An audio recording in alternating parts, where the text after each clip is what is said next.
Good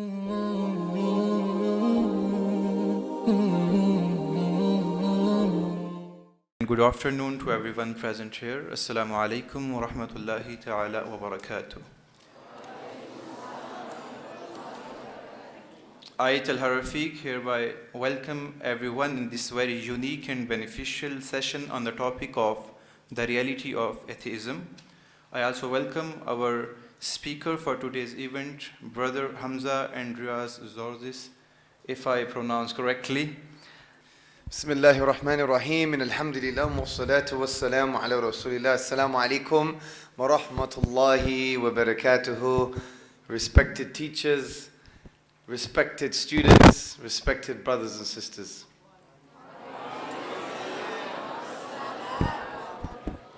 MashaAllah, tabarakallah. Very inspiring walk up the stairs. Very inspiring walk.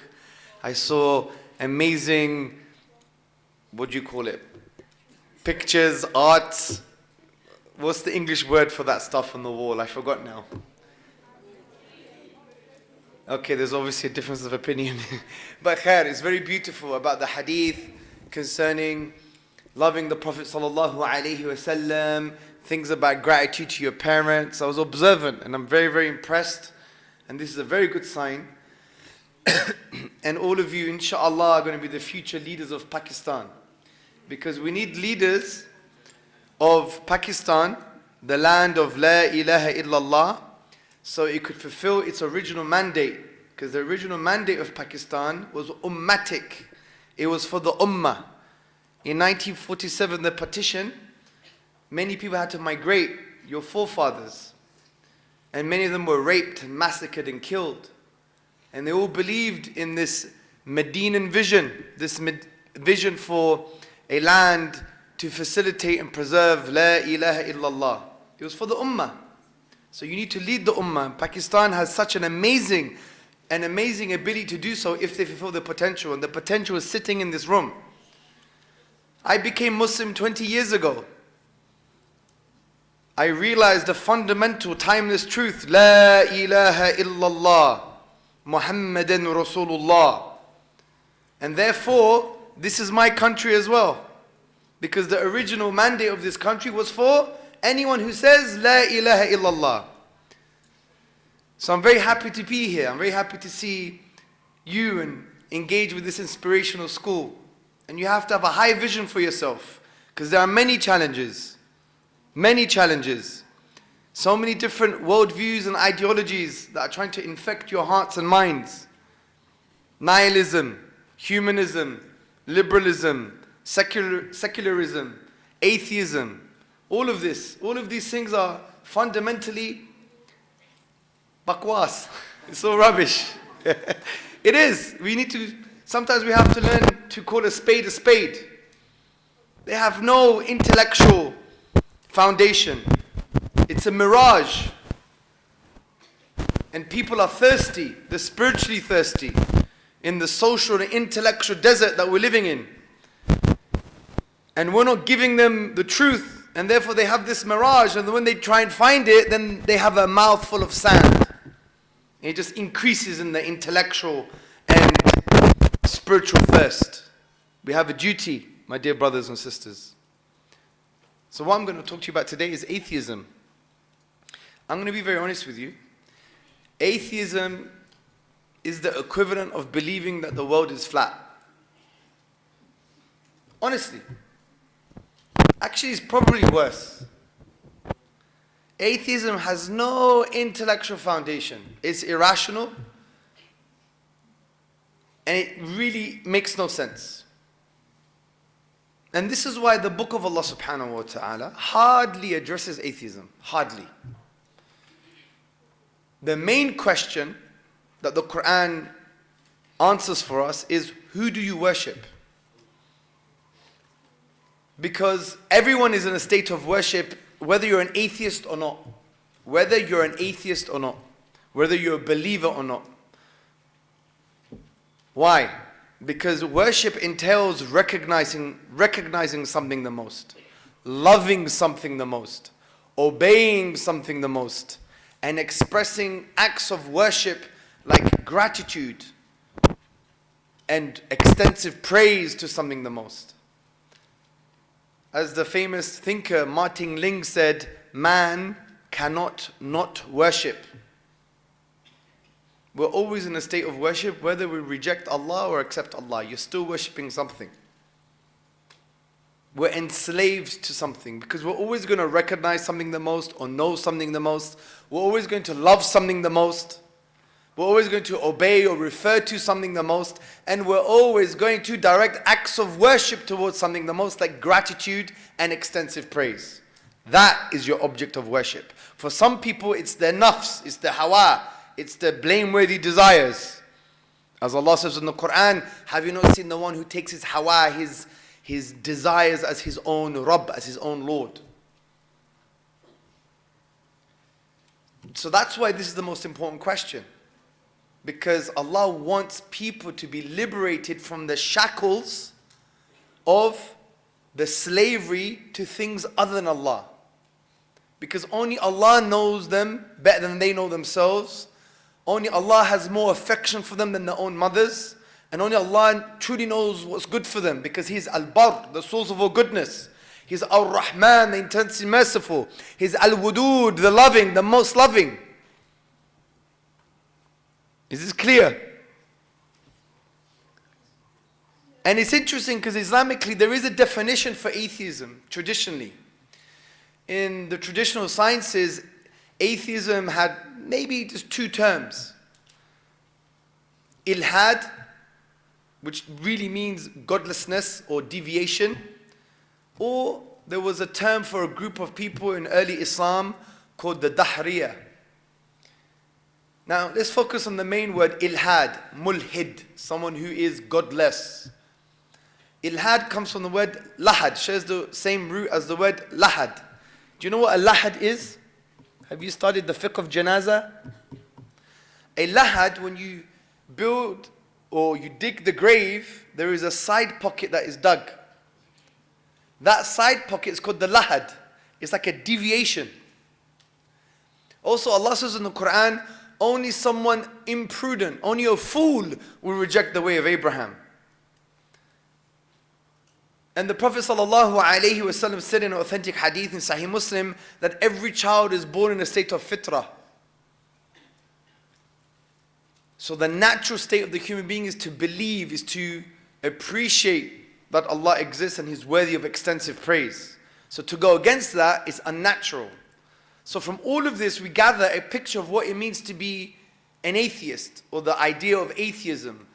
It's irrational, it's imprudent, it's foolish, it's a deviation, and it's unnatural. Let's call a spade a spade. Maybe that's why Allah subhanahu wa ta'ala only spends maybe directly 2 verses on atheism directly. Only 2. And I want to talk to you about these verses because the Quranic arguments are the best arguments. If you move away from the Quran, you move away from sound reason and you move away from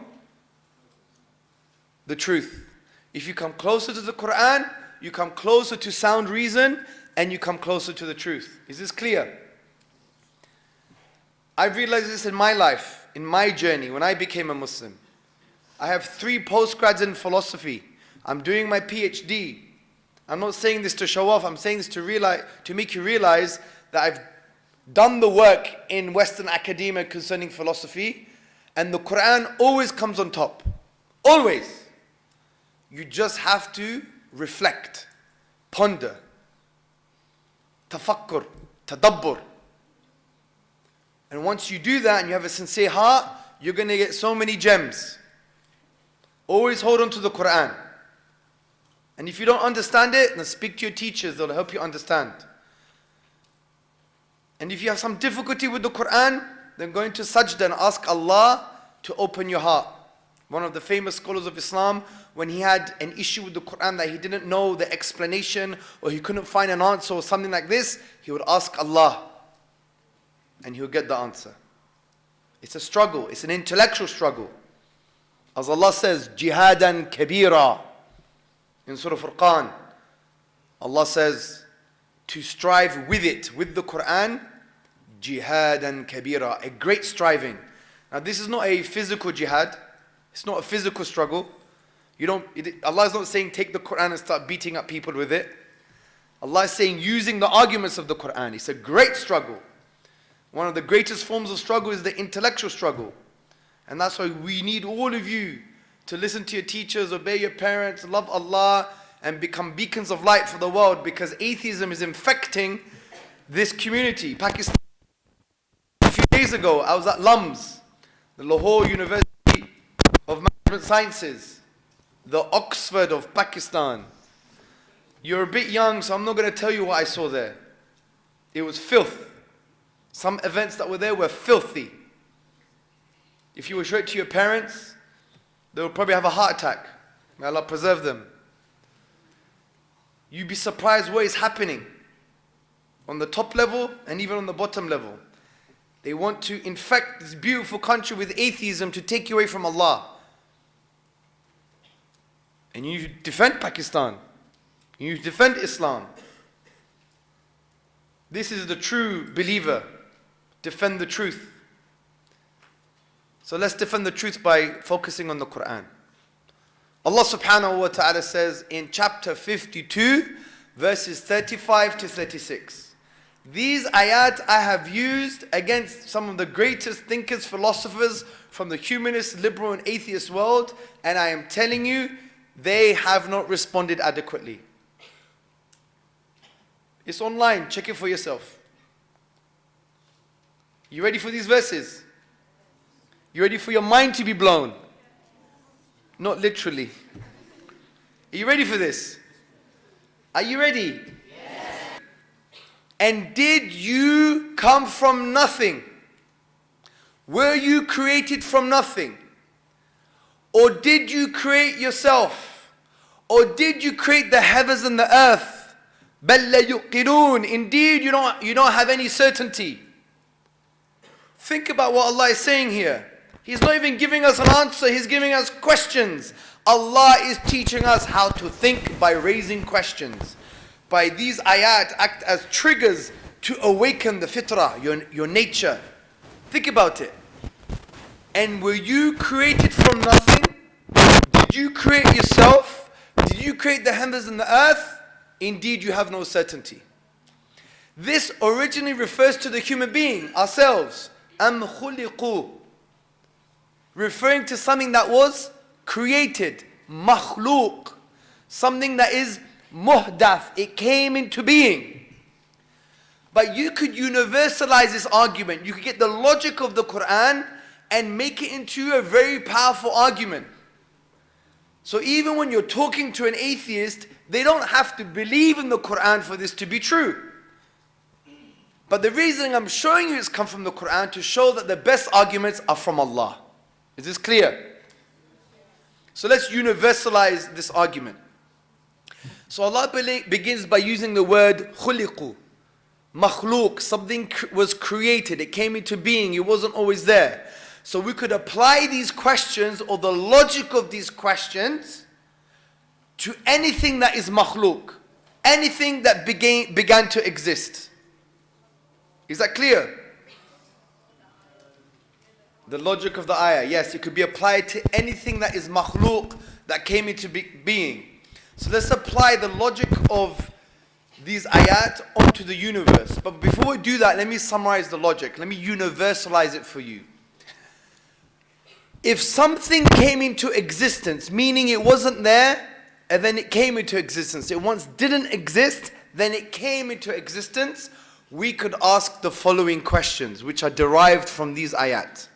Number one, did it come from nothing? Number two, did it create itself? Number three, was it ultimately created by something else created? The reason we're saying this, can you remember the part of the ayah that says, or did you create the heavens and the earth? Did a created thing, the human being, create the created thing, the heavens and the earth?